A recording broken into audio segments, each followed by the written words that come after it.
So, and this idea to capture the greatest PR campaign of them all, a bit ambitious, but what sparked this? And the call to action here is that people listening can vote on what they think is the best campaign of them all. Yeah, so it's the Chartered Institute's 75th anniversary this year, Doug.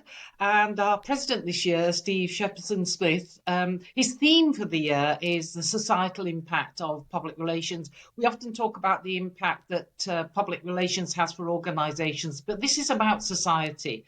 So it seems that it would be a good idea to look at the societal impact of public relations across the decades.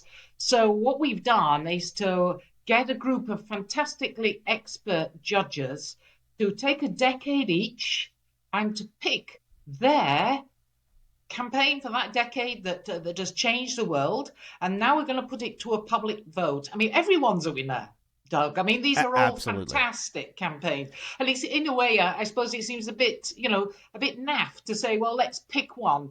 But there are some of these campaigns that really have changed the world. And we would like the people who listen to you, and it's a public vote, anybody can vote, to pick the campaign that they think has made the seminal difference across those 7.5 decades that the Public Relations Institute here in the UK has been in existence. Yeah, the joy is in the exercise, not so much the result here, but the result right. is fun. So let's That's go right. through them one by one, one for each decade. And you went back to 1948 through 1959 for the first one, Rosa Parks and the Montgomery Bus Boycott. We've all heard about the moment. We always hear about the moment. Tell us about the campaign. Okay, well, we need to thank John Harrington, who's the editor of PR Week, for selecting this one. The decade that he looked at was at the late, from 1948 to 1959. And he picked this moment, which was really one of the kickoff moments for the US civil rights campaign in the US. And it's become really a blueprint for modern protest movements in that country and across the world as well. So the campaign was about more than PR, as we know. It wanted to change legislation. But there were many ingredients to this. At its heart, though, was a simple and single gesture.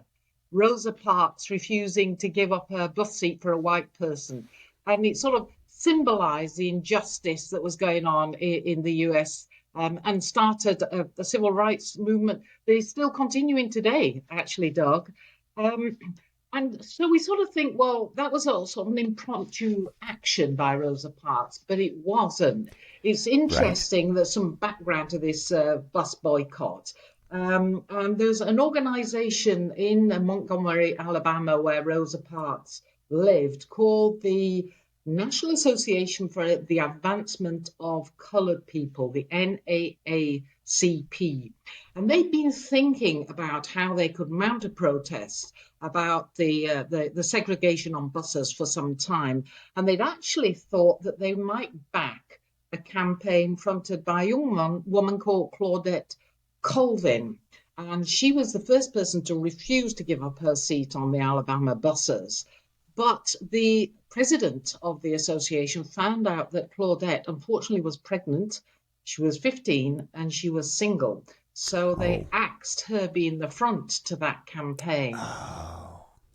Rosa Parks came along, and the reason that they partly axed it as well was, Doug, they wanted the church to get behind this, and they thought that Right. poor old Claudette would not be the right person to front this campaign. She's single, Oh, pregnant, interesting. not so good. Interesting. Okay, So, so go ahead. so Rosa did actually spontaneously do this act of refusing to give up her seat. But the president then of the association went to her and said, can we use this to spark this campaign that we had in mind? And she agreed.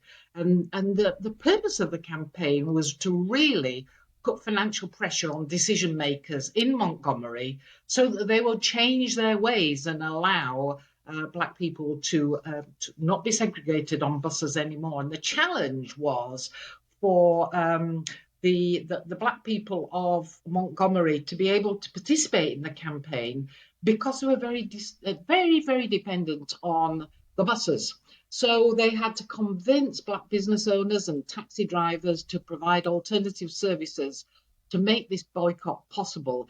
And they did that through contact and all sorts of local, very local one-to-one campaigning.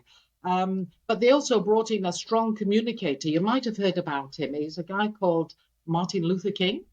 And Oh, he yes, of also course. began his civil rights work partly through this campaign. So what happened? 20,000 black passengers boycotted the buses in Montgomery, Alabama for 381 days.